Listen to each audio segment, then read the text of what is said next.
You ever see that movie Doctor Strange? It's very good. You know how he has that cape that helps him out? Yeah, the magical cape that has sentience. Yeah. It's this magical cape, and every time he's in trouble, this magical cape comes and helps him out because he's a good dude, and the cape likes what he's doing. That's awesome. Yeah, you can kind of do that for this show. What? You could be our magical cape? You could be our magical cape and help us keep the show going and help us grow the show. To find out how, go to patreon.com/wehaveconcerns. Be our magical cape.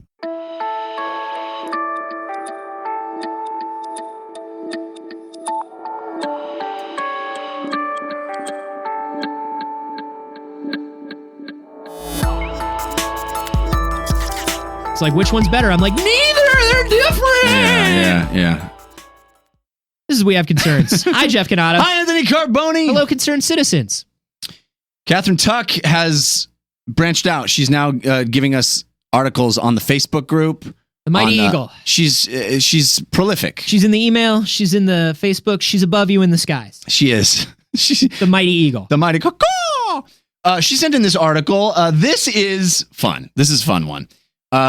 We've talked a lot about AI and how it is going to not only change the world from an analytical perspective, from a learning perspective, from what it's able to do in industry and business, but from a creative standpoint as well. Yeah. Creative applications of artificial intelligence are on the horizon. Like that Google thing that turns every image into dog faces. Dog faces. Do we want them? Yes. Can Google give them to us? It will. Do we need that in our lives? Probably not. But guess what? It's here. It's happening. Get on board. See, where we disagree is on your third point. Probably not. We do need it. We do need everything to be dog faces? Dog face everything. Well. Hashtag dog face everything. This is just the beginning, and there's been a lot of experimentation. I think we talked about music trying to create the ultimate pop hit. AI trying to synthesize all the music and create one perfect pop sensation. At this very time last year, you and I were singing America's new favorite Christmas carol. That's right. Which was written by an AI. Yes, and it's beautiful. It really caught on throughout the whole season. It's I think. Not. I hear it in the mall now. We have a new contender to the AI creativity throne, and this is an article about how using predictive text has been employed to create a new chapter for a previously unwritten Harry Potter novel. Oh, this is all very relevant to my interests. Right. Jeff. We don't have any more Harry Potter novels. J.K. Rowling refuses to write them. J.K. Rowling, of course, lives now in an underground bunker. Yes. Where she puts increasingly bad takes on Twitter. She used to have so many good takes and so many good burns and owns. Yeah. And now it's just getting a little weird, J.K. Rowling. Well, since she refuses to do it, of course, we're replacing her with robots. Great. I'll tell you what, text, the robot Twitter account of me is better than my Twitter account. Carboni _ebooks is better than A Carboni on Twitter. I'm sure this new J.K. Rowling will be equally well replaced on Twitter.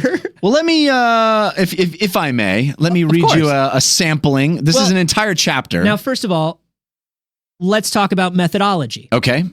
How did this happen? What did they do? Because I've seen other things like this before. Mm-hmm.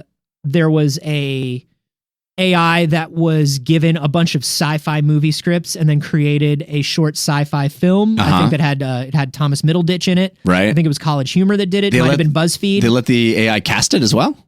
Yeah, the AI said, "Listen, I can't do this without Middleditch." It only watched Silicon Valley. The studio was like, "Look, we don't think he's right. We really want this to be a 4-quadrant film, a big summer release." And the AI threatened to walk. I'll walk. Yeah. Then the movie doesn't get made. I would rather the movie not get made. How would you possibly walk? You have no corporeal form. And then the AI ran a simulation where it tried to figure out walking. And I don't know if you've ever seen that GIF, but it's also good where the AI tries to figure out how to walk. Yeah. So good. So no, I know for that they fed a bunch of sci-fi scripts into a computer that then just sort of like spit them out semantically. There were a bunch of comedy writers who did the same thing where they loaded a predictive keyboard only with every script of Scrubs. Right. Across every season of Scrubs. And Zach Braff recently read part of that script on his Twitter. Oh my. It was very good. That is exactly the methodology used here, that last one, where they used a predictive keyboard. And you know how your predictive keyboard on your phone starts trying to figure out the words that you tend to say based on the things it's learned. So a lot of people that get upset when the word fuck is replaced with duck will just add a contact in their contact lists called fucking, fucker, fuck. Because once the phone goes, oh, you know somebody by that name? Obviously, that's the word you're looking for. I'm not going to change it away from that. I type it so much that my phone eventually did just say, okay, it's fuck. There's that too. But also my phone puts a lot of things in all caps. You guys have never texted with me before, but Jeff knows. Yes. I go all caps quite a bit. Shocking, I'm sure. Everybody listening, shocking that you shout at me in text. I shout at everyone. It's a happy shouting. It's not always an angry shouting. No. Sometimes it's just very exciting. It's for emphasis. Emphasis on the correct syllable. Right. So that's what they did here. They put all 7 of the Harry Potter novels into a predictive keyboards database, and that's it. Like, it didn't have any other input other than J.K. Rowling's 7 Harry Potter novels. Okay. So it's only borrowing from those, and then they used none of that Fantastic Beasts bullshit. None of those Fuck screenplays. No. None of that stuff that she wrote under a pseudonym. None of that Tales of Beetle the Bard. None of that shit. No. We don't do that. We're shit. just talking core canon shit. Core canon shit. That's right here. That's all it goes. And where my Slytherins at? I'm sorry, I'm a Hufflepuff. You fucking would I guess. I don't know. Ugh, I probably am. Wouldn't you say I'm a Hufflepuff? Yes. Probably. I don't want to be. My wife's a Hufflepuff too. Oh. No, it's now I'm happier that I am. I stay married to her. Isn't it weird that they literally have a device in the process of matriculating students that says, these ones are going to be fuckers. These are evil children. No, not evil. But they're going to be a problem. Not evil. Let's all put them in the same place so they can conspire with one another. No. That is bad planning. No, that is bad. Cunning, ambitious. Fuckers. They're all fuckers. We're going to put all the fuckers together and let one of the fuckers oversee them? Let me tell you what. Bad. You're in trouble. You want a fucking Slytherin for a friend. If I was a Slytherin is gonna help you chop up that body and get rid of it. That's right. Slytherin is gonna probably killed the body in the first place and didn't tell me. You probably did it on accident. You feel real bad about it. Oh, I can't believe I killed. And Called then Slytherin comes in. Is like, we're gonna take care of this shit. We are gonna take care of this shit. But if I was in charge of Hogwarts. By the way, this is our Harry Potter fan cast. You're welcome. Everybody who's been writing us, requesting it, you're finally doing it. Happy 2017, everybody. We're really coming in hot on Harry Potter. Everybody's talking about the Harry Potters this year. If I was in charge, the first thing I would do at Hogwarts is I would say, hey, okay, we can put all the Slytherins together. First of all, I wouldn't separate them by how. Let everybody. No forced segregation here at my Hogwarts. But if we want to stick to that tradition, okay, at least have a Gryffindor oversee the Slytherins, a Slytherin oversee the Gryffindors. Never work. Let there be some sort of oversight where it doesn't become this territorial tribal bullshit. Nah, we would eat that egotistical Boy Scout for lunch. Are you kidding? You put a fucking Gryffindor in charge. You're like, oh, I'm so great, I'm so wonderful, but I want to do the best for everyone. Fuck you. That guy would disappear into a painting within a week. Some stairs would shift, and that would be the last you'd see of that motherfucker. These paintings got a lot more people in them ever since this new policy went into effect. I'm seeing a lot of maroon and gold in these fucking paintings lately. Okay, so here is just a bit of the chapter that was written by the predictive text Harry Potter. Did they enter? AI. Did they enter in a first word, or did they go immediately? Yeah. Okay. Great.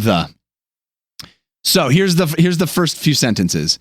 The castle grounds snarled with a wave of magically magnified wind. Oh, that's good. The sky outside was a great black ceiling, which was full of blood. Yeah, it was. It got dark real quick. No, I love this. The only sounds. Welcome to the Half-Blood Prince. Am I right? The only sounds drifting from Hagrid's hut were the disdainful shrieks of his own furniture.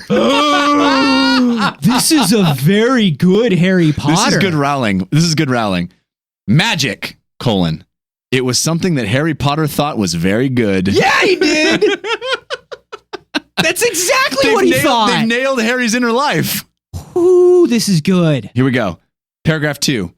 Leathery sheets of rain lashed at Harry's ghost. Whoa. That's Paragraph 2, he's dead already? Whoa. As he walked across him. As he walked across the grounds toward the castle, Ron was standing there and doing a kind of frenzied tap dance. Yeah, that sounds very Weasley. So Ron. That's very Ron. He saw Harry and immediately began...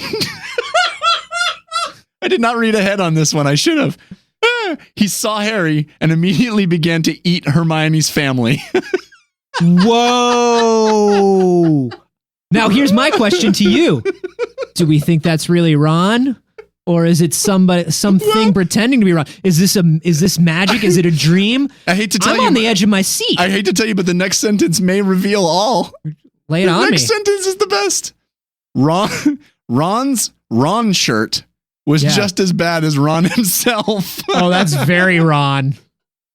Well, here's the thing. Classic Ron shirt. There are so many Weasleys, and they have like these middle class jobs, and they're struggling to make ends meet. It's a lot of hand me downs. Ron's Ron shirts are always very bad. As bad as Ron himself. They're as bad as Ron is.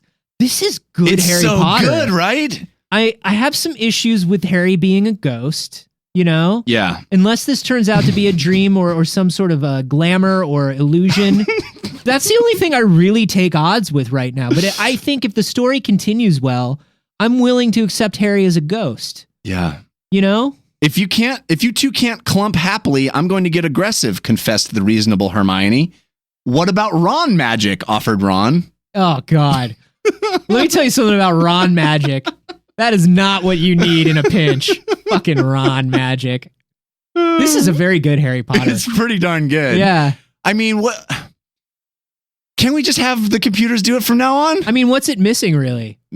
Nothing. It holds together just as tightly as any other Harry Potter story. I mean, I'm into it. I think it goes on from there, man. It's a lot like the early books in that it's a lot of preamble, right? Like, so we saw Ron eating Hermione's family, but we're not really getting explanation of that. Yeah. And we haven't really met our main villain yet or our source of conflict. Well, are you ready? I'm going to skip ahead a bit. Yeah. Harry could tell that Voldemort was standing right behind him. Shit, Voldemort's right behind him. He felt Where does this fit in the canon? He felt a great overreaction. Harry tore his eyes from his head and threw them into the forest. Okay, so he's definitely a ghost then. But he's not just a ghost, he's like a Beetlejuice ghost. This might be like Tim Burton's... We might finally have a Tim Burton Harry Potter. Voldemort raised his eyebrows at Harry, who could not see anything at the moment. Sure. Because of the eyes. It's consistent. It is very consistent. It knows what it's written before. But I would think Harry threw his eyes into the forest so he could see what was going on in the forest. It seems like poor thought. I mean, you can't tell. Magic is unpredictable. Magic is unpredictable. Particularly when you're so young and just trying to learn your way. I'm going to say that this is somewhere in between year 2 and 3. Maybe year 3 and 4. You think? Yeah, I'm going to say it's after Azkaban, but before Goblet of Fire. They do seem younger. Yeah. Written younger, you know? Yeah, I would agree with that placement. It really expands the universe in a really interesting way and raises a lot of questions. People love those questions being raised. Yeah, I mean, once again, are we ever going to discuss Ron eating Hermione's family? I don't think that anybody has. I mean, I know they're British and whatever, and like they don't like conflict, but like eventually you've got to talk about it. I mean, I think that's a big thing to just be glossed over. It really is. I mean, I know because they're Muggles, right? Hermione's family are Muggles. Yeah, right? She's a half Muggle. Yeah. So maybe that plays into that whole subplot. Yeah. That's tricky, man. And I mean, I know with Voldemort standing right there and Harry being eyeless, they have bigger things on their plate right now. But like, I would keep coming back to the fact that dude ate my family. Like, that's all I'm saying. I think it speaks to the power of friendship that Hermione and Ron have forged over several books at this point. They've been through a lot. You can forgive. That's the big quality of friendship, is that you're able to forgive someone eating your family. Yeah. And and because it's earlier on in the canon, Hermione isn't as confident and proud of her Muggle heritage yet. So she still feels a little, I think, shunned by them. Like she doesn't care that he ate her Muggle family. Like, oh, they're just Muggles. Yeah. I don't know. Go on though. Oh, okay. This is a very good Harry Potter. This is really good. Okay, here we go. Voldemort, you're a very bad and mean wizard, Harry savagely said. Yeah. Yeah. Hermione nodded encouragingly. Yeah.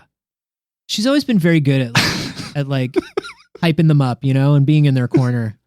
The tall Death Eater, who, by the way, I skipped over the part where they introduced the Death Eater. So it's just not coming out of nowhere. The Death Eater was there the whole time. Oh, okay. There's a Death Eater. I think we've just skipped it over. Yeah. We're jumping around a little bit. Yeah. The tall Death Eater was wearing a shirt that said, Hermione has forgotten how to dance. Whoa. That is dark. That is some mean shit, man. The evil wizards do not mess around. Well, they get in your head and they find out, to us, Hermione has forgotten how to dance may not mean something, right? But like deep in Hermione's psyche. Yeah, that's psychological warfare is what that is. With her subconscious. So Hermione dipped his face in mud. Yeah. Yeah, who's a mudblood now, motherfucker? Classic. Right? Classic. Ron threw a wand at Voldemort and everyone applauded. I don't know. You want to keep that wand with you. I think that's not the right use of a wand. That's such a Ron move. I mean, I get that they're applauding because they just want to encourage him to take any sort of decisive action. Yeah. But boy, that guy's always jumping in and doing some ill-advised stuff. Ron's the handsome one, muttered Harry. Nope. As he reluctantly reached for his wand. They cast a spell or two, and jets of green light shot out of the Death Eaters' heads. Ron flinched. I would too. Not so handsome now, thought Harry, as he dipped Hermione in hot sauce. Now wait a minute. I think he was doing two different things. Yeah, he was quipping on Ron and then dipping Hermione in hot sauce. Yeah, I like that he was like, he had a moment, he had a long dark tea time of the soul there where he's like, oh, Ron's the handsome one. Not anymore. That's a bummer. And then he saw Ron flinch in fear and he was like, no, wait. Yeah. I'm the boy who lived. I can be the handsome boy. We can all be the handsome now one. The hot sauce. That's my big question is where in the 7 books of canon that this predictive text learned from was there hot sauce? Now, is the hot sauce some sort of magical artifact? Is it like the hot sauce of a famous wizard? He's like a Horcrux? Hot sauce is a Horcrux? Now, we know it's not one of Voldemort's Horcruxes, but it could be a Horcrux. Polyjuice hot sauce? Huh. I mean, potentially. I think you're just naming Harry Potter things that trying to fit in. You're a lot like this AI. I do this show exactly like this AI. I've been fed in very little information and I just spit out anything that seems remotely applicable. That's how I do the show. In a way, we're all AIs writing a new Harry Potter novel. I'll tell you what. Can I be absolutely honest with you? Yes, please. Finally. This is still better than Cursed Child. Well, I have not seen or heard, but... Ooh, I'll lend it to you, and you don't have to give it back. That's not called lending. That's called That's called making some shelf space in my house by getting rid of a mediocre book. Oh man, this is so good. That's great. And here's what's really interesting about this to me. This is not an advanced semantic learning language AI. This is not something that we're working on to create natural speech. This is predictive text. This is baseline consumer grade linguistic AI. Right. And it doesn't all make sense, but like it's funny when you're reading it because it does make enough sense. It is Harry Potter enough. Yeah. It does have enough of a logic to it. And that's pretty insane. It's extremely insane. Yeah. Because whenever I just hit the #1 predictive text thing on mine, it tends to just start repeating words over and over. Right. Does it do that to you? Yeah, totally. I mean, there clearly has to be some human intervention here. There's some human picking from a couple of different words to make it make sense. But how long until kids in school can just use predictive text to write their reports? It's weird, man. The first place my head went to is well, that is very interesting. Let me put a pin in what I thought of. And that is very interesting because there are all these programs now that check for plagiarism in papers, but they check against previously turned in written papers. Right. Will there be a way for an AI to check against itself and be like, I wrote this. Yeah, I can tell this was me. Yeah, because it's not like it's plagiarism. It's not lifting sections. It's literally constructing them anew. So it's a fresh thing, but it's ghost written by not the kid. Yeah. That's very, and how long until we can say, I want to read a novel that is, it's a sci-fi novel, and I want the tone of it to be kind of happy-ish. Right. And I want it to be 300 pages. Yeah. And not long. And it feel like, Philip K. Dick novel or whatever. That's amazing. Nuts. Should we get to the surprising conclusion real quick? Oh, yeah. I just wanted to say the first thing that I thought of, in case anybody was wondering where that was going, was just the machine that writes pop songs in 1984. Right. That's the first thing I thought of. Right, of course. For sure. Yeah. Man, he nailed it. Here's the shocking conclusion. We're the only people who matter. He's never going to get rid of us. Harry, Hermione, and Ron said in chorus. Oh, this is a Darkest Timeline thing. Man. This is basically like a Scott Snyder, Grant Morrison, dark multiverse take. You cannot get rid of us. No. We are the ones who matter. Ooh. God damn. I love the idea of some alternate timeline books where Ron, Harry, and Hermione are just like, oh, we're obviously smarter and more powerful and chosen. Oh, yeah. This is the kingdom come of the Harry Potter universe. That's good. Yeah. I like that it set it up for a sequel. By the way, the title of this chapter, you could probably guess, The Handsome One. Who's the handsome one now? The handsome one. Yeah. This is a very good Harry Potter. Very I would good Harry recommend Potter. this Thank Harry you, Potter. AI. Thanks, AI. And did they say what predictive keyboard it was put into? Did they mention whether it was like an iOS keyboard or some sort of word processor? No. It's Botnik Studios did it. Okay. Yeah. A team of writers at Botnik Studios just used the software behind autocorrect. Oh, okay. Yeah. Yeah. So it was either an iOS or an Android thing. Crazy. Or it was the autocorrect that was in Microsoft Word. But either way, it's predictive text that we tend to think of as bad. And I think what's interesting is, whereas I have different tone and use different words and say different things to different people, right? Yeah. So like in my phone's predictive text, the way I talk to you is not the way that I talk to maybe like my mom, is not the way I talk to my wife, is not the way I talk to somebody I work with. Right. And so that predictive text is not as focused. Right. Whereas this was just super focused, super polished final drafts from one particular writer. Right. And it's interesting to see how much more cohesive it becomes when you limit that input. It's crazy. And I guess this gives me, now that I think about it this way, a better understanding of when, like, Google says we're training an AI. Yeah, yeah. Or Boston Dynamics says we're training the AI of this robot. Right. Now I understand. It's like, it's about giving it the right input and output. Right. It's just like a kid. Just like a kid. They'll turn on you and destroy you one day. Mess up your carpet. Fucking kids. Fucking kids. I guess that's the lesson we learned is kids. Yeah. They're garbage. They're garbage. Don't write any books for them. What did you all think about this computer's attempt to write a Harry Potter novel? Are you ready to buy the AI version of your favorite author? I'm ready for 6 more books. You can let us know how you feel by tweeting at us with your own words or with an auto-predicted tweet. That's fun. That's fun. And you can just hashtag those handsome one.